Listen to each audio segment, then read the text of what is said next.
এই মাসে কন্যা রাশির জীবনে বড় পরিবর্তনের ইঙ্গিত দেখা যাচ্ছে। হঠাৎ অর্থ প্রাপ্তির সুযোগ আসতে পারে, নতুন কর্ম বা চাকরির দরজা কিন্তু খুলে যেতে পারে, তার সাথে ভাগ্যের সাহায্যও কিন্তু পাওয়া যেতে পারে।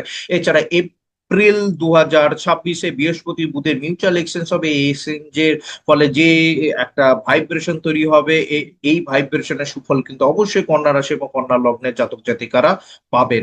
তবে আশ্চর্যের বিষয় হলো, সব ভালো ঘটনার মাঝেও মনে মাঝে মাঝে উদাসীনতা বা হালকা ডিপ্রেশনের অনুভূতি কিন্তু আসতে পারে।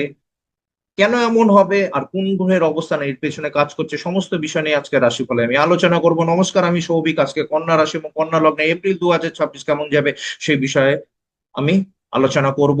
তার আগে আপনাদের একটা ছোট্ট রিকোয়েস্ট, যদি আপনার কন্যা রাশি হয় অবশ্যই আমাকে কমেন্ট সেকশনে লিখে জানাবেন, আর কন্যা লগ্ন হলে লিখে জানাবেন। যদি কন্যা রাশির সংখ্যা বেশি থাকে আমি পরের ভিডিওতে কন্যা রাশি নিয়ে একটা পৃথক ভিডিও করব, বা লগ্নের সংখ্যা বেশি বেশি থাকলে লগ্ন নিয়ে একটা পৃথক ভিডিও করব।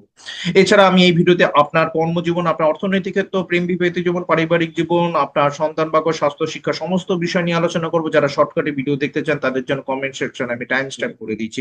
চলুন তাহলে আলোচনা শুরু করি। প্রথমে আলোচনা, কর্মজীবনের আলোচনা শুরু করতে গেলে আমাকে দশম ঘরের দিকে ফোকাস করতে হবে। দশম ঘর হচ্ছে ultimate karma, I mean that মিথুন রাশি নির্দেশ করে আলটিমেট কর্মা। তারপরে হচ্ছে যারা চাকরি করছে তাদের জন্য কুম্ভ রাশির অবস্থান, এবং যারা ব্যবসা করছে তাদের জন্য মীন রাশির অবস্থান। সবশেষে গোচরে শনির অবস্থানের উপর কিন্তু আপনার এপ্রিল 2026-এ কর্ম কেমন যাবে সেই বিষয়ে কিন্তু দিক নির্দেশনা করে। চলুন তাহলে আপনার দশম ঘরের দিকে ফোকাস দিয়ে